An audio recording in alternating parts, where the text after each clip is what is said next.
ಓಂ ಸಾಯಿರಾಮ್.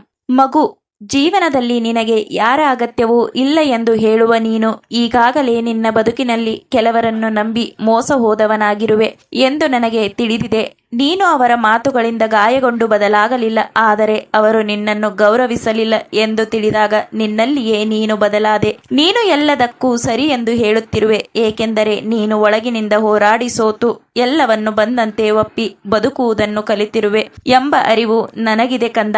ನೀನು ಯಾವಾಗ ಮುರಿದು ಹೋದೆಯೋ ಆ ಕ್ಷಣದಿಂದಲೇ ನೀನು ಯಾವ ಸೋಲು ಕಷ್ಟಗಳಿಗೂ ಭಯಪಡದೆ ಎಲ್ಲವನ್ನೂ ಎದುರಿಸುತ್ತಿರುವೆ. ನೀನು ಈಗ ಕಲ್ಲಿನಂತೆ ಎಲ್ಲರಿಂದಲೂ ನೊಂದು ಒಂಟಿಯಾಗಿ ಬದುಕಲು ಕಲಿತಿರುವೆ. ಅದಕ್ಕಾಗಿಯೇ ನಿನ್ನ ಜೀವನದಲ್ಲಿ ಯಾರೊಬ್ಬರ ಉಪಸ್ಥಿತಿಯು ನಿನಗೆ ಭಾರವೆನಿಸದೆ ಯಾವುದೇ ವ್ಯತ್ಯಾಸವೂ ಇಲ್ಲವೆನಿಸುತ್ತದೆ. ನಿನ್ನ ಮೌನ ಕೆಲವೊಮ್ಮೆ ನನ್ನನ್ನೇ ಅಲ್ಲಾಡಿಸುತ್ತಿದೆ ಕಂದ. ನಿನ್ನ ಮುಖದ ಮೇಲೆ ಮತ್ತೆ ನೆಮ್ಮದಿಯ ನಗುವನ್ನು ನೋಡಲು ಈ ನಿನ್ನ ಸಾಯಿಯಪ್ಪ ಕಾಯುತ್ತಿದ್ದಾರೆ. ನನಗೆ ತಿಳಿದಿದೆ ಮಗು, ನಿನ್ನ ಜೀವನದಲ್ಲಿ ನೀನು ಕಲಿತ ಅನುಭವದ ಪಾಠಗಳಿಗಿಂತ ನೀನು ನಂಬಿದ ವ್ಯಕ್ತಿಗಳು ನಿನಗೆ ಕಲಿಸಿದ ಪಾಠವೇ ನಿನ್ನ ಬದಲಾವಣೆಯ ಒಂದು ಹಂತದ ಪರೀಕ್ಷೆಯಾಗಿದ್ದವು. ಕಣ್ಣ ಮುಂದೆ ಹೊಗಳುವ ನಿನ್ನವರು ಬೆನ್ನ ಹಿಂದೆ ತೆಗಳಿದ್ದನ್ನು ನಾನು ಕಂಡಿದ್ದೇನೆ. ನಿನ್ನ ಜೊತೆ ನಂಬಿಕೆಯ ನಾಟಕವನ್ನಾಡಿ ನಿನ್ನನ್ನು ನೋಯಿಸುವ ಸಂಬಂಧಗಳ ಬಂಧವನ್ನು ಮೊದಲು ನಿನ್ನ ಬದುಕಿನಿಂದ ಅಳಿಸಿ ಹಾಕು. ನೀನು ಪ್ರತಿ ಬಾರಿ ಸಂಬಂಧವನ್ನು ಉಳಿಸಿಕೊಳ್ಳಲು ಅಳುತ್ತಾ ಬೇಡಿಕೊಳ್ಳುವಾಗ ಕ್ರಮೇಣ ನಿನ್ನ ಮಾತುಗಳು ಒಣಗುತ್ತಾ ನಿನ್ನ ಕಣ್ಣೀರು ಬತ್ತಿ ನಿನ್ನ ಭಾವನೆಗಳೇ ಬರಡು ಭೂಮಿಯಂತೆ ಆಗಿ ಕೊನೆಗೆ ನೀನು ಮೌನವಾಗುವಂತೆ ಮಾಡುವ ಸಂಬಂಧಗಳ ಬಂಧ ಬೇಡ.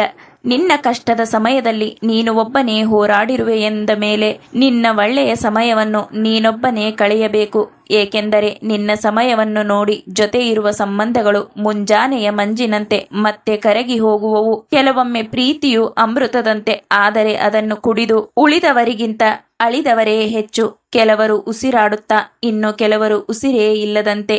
ನೀನು ಕೆಲವು ಸಂಬಂಧಗಳಲ್ಲಿ ತುಂಬಾ ಹೊಂದಾಣಿಕೆಗಳನ್ನು ಮಾಡಿಕೊಳ್ಳುತ್ತಿರುವೆ. ಅದು ಸಂಬಂಧವನ್ನು ಉಳಿಸಿಕೊಳ್ಳುವುದಕ್ಕಾಗಿ ತಪ್ಪಲ್ಲ, ಆದರೆ ಉಳಿಸಿಕೊಳ್ಳುವ ಆತುರದಲ್ಲಿ ನಿನ್ನ ವೈಯಕ್ತಿಕ ಸಂತೋಷವನ್ನು ಬಲಿ ಕೊಡುತ್ತಿರುವೆ. ನಿನ್ನ ಎಲ್ಲ ಇಷ್ಟ ಕಷ್ಟಗಳನ್ನು ಲೆಕ್ಕಿಸದೆ ನಿನ್ನ ಬೇಕು ಬೇಡಗಳೆಲ್ಲವನ್ನು ಮರೆಮಾಚಿ ಇನ್ನೊಬ್ಬರ ಸಂತೋಷಕ್ಕಾಗಿ ಬದುಕುವ ನಿನ್ನ ಬದುಕು ನಿನ್ನ ಸಾಯಿಯಪ್ಪನಿಗೆ ನೋವು ನೀಡುತ್ತದೆ. ನಿನ್ನ ತ್ಯಾಗವನ್ನು ನೋಡಿದಾಗ ನನ್ನ ಮನಸ್ಸು ಘಾಸಿಯಾಗುತ್ತದೆ. ನೀನು ಕೇಳಿದ್ದೆಲ್ಲವನ್ನು ನಾನು ನಿನಗೆ ನೀಡಲು ಇಲ್ಲಿರುವಾಗ ನೀನು ಮಾತ್ರ ಇನ್ನೊಬ್ಬರ ಸುಖದ ಬಗ್ಗೆ ನಿನ್ನೆಲ್ಲ ಬದುಕನ್ನೇ ಮುಡುಪಾಗಿಸುತ್ತಿರುವೆ.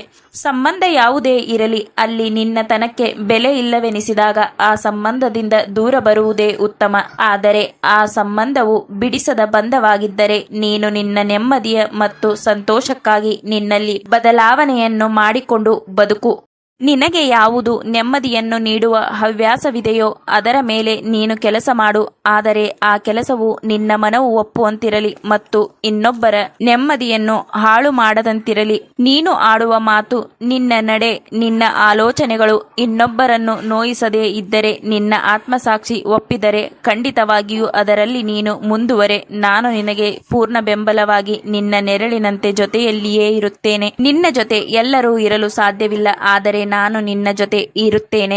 ನೀನು ಬೆಂಬಲಕ್ಕೆ ಯಾರೂ ಇಲ್ಲ, ನಾನು ಒಂಟಿ ಎಂದುಕೊಳ್ಳಬೇಡ. ನಿನ್ನ ಆತ್ಮಬಲವಾಗಿ ನಾನಿರುವೆ. ನಿನ್ನ ಮನಸ್ಸನ್ನು ಶಾಂತವಾಗಿಸು ಮತ್ತು ನೀನು ನಿನ್ನನ್ನು ಒಮ್ಮೆ ಪ್ರೀತಿಸು. ನಿನ್ನ ಬಗ್ಗೆ ನೀನು ಅನುಮಾನ ಪಡಬೇಡ. ನಿನ್ನಿಂದ ಎಲ್ಲವೂ ಸಾಧ್ಯ. ನಿನ್ನಿಂದ ಅಸಾಧ್ಯವಾದದ್ದು ಏನೂ ಇಲ್ಲ. ಪ್ರಯತ್ನಿಸಿ ನೋಡು. ಈ ನಿನ್ನ ಗೆಲುವಿನ ದಾರಿಯಲ್ಲಿ ಕೆಲವು ತಿರಸ್ಕಾರಗಳು ಬರಬಹುದು. ಅವೆಲ್ಲವೂ ನಿನ್ನ ಒಳ್ಳೆಯದಕ್ಕಾಗಿಯೇ ಎಂದು ನಂಬು. ನೀನು ಉತ್ತಮ ಸ್ಥಾನಕ್ಕೆ ಏರಲು ಹೊರಟಾಗ ತಿರಸ್ಕಾರಗಳು, ಟೀಕೆಗಳು ಸಹಜ. ಅವೆಲ್ಲವನ್ನು ಎದುರಿಸು. ನಾನು ನಿನಗೆ ಈ ಕ್ಷಣವೇ ಎಲ್ಲವನ್ನೂ ನೀಡಬಹುದಿತ್ತು, ಆದರೆ ಸುಲಭವಾಗಿ ಏನೇ ದೊರೆತರೂ ಅದರ ಬೆಲೆ ನಿನಗೆ ತಿಳಿಯುವುದಿಲ್ಲ. ಒಂದು ವ್ಯಕ್ತಿ ಇಲ್ಲವೇ ವಸ್ತು ಪಡೆದುಕೊಳ್ಳುವುದಕ್ಕಿಂತ ಅದನ್ನು ಉಳಿಸಿಕೊಳ್ಳುವುದು ತುಂಬಾ ಮುಖ್ಯ. ಅದಕ್ಕಾಗಿ ಪರಿಶ್ರಮ ಪಟ್ಟಾಗ ನಿನಗೆ ಅದರ ಬೆಲೆ ತಿಳಿಯುತ್ತದೆ. ಆಗ ನೀನು ಕಳೆದುಕೊಳ್ಳುವ ಮುಂಚೆ 1000 ಬಾರಿ ಪಡೆದುಕೊಂಡ ಪರಿಶ್ರಮವನ್ನು ನೆನಪಿಸಿಕೊಳ್ಳುವೆ. ಇದೇ ನಾನು ನಿನಗೆ ನೀಡುವ ಬದುಕಿನ ಪಾಠವಾಗಿದೆ. ನೀನು ಎಲ್ಲವನ್ನೂ ಪಡೆಯುವೆ. ನೀನು ಏನನ್ನು ಬಯಸುತ್ತಿರುವೆಯೋ ಅದು ನಿನ್ನದೇ ಆಗುವುದು. ಜಗತ್ತನ್ನೇ ಗೆಲ್ಲುವೆ. ಇದು ಈ ನಿನ್ನ ಸಾಯಿಯಪ್ಪ ನಿನಗೆ ನೀಡುತ್ತಿರುವ ವಚನ. ಓಂ ಸಾಯಿರಾಮ್.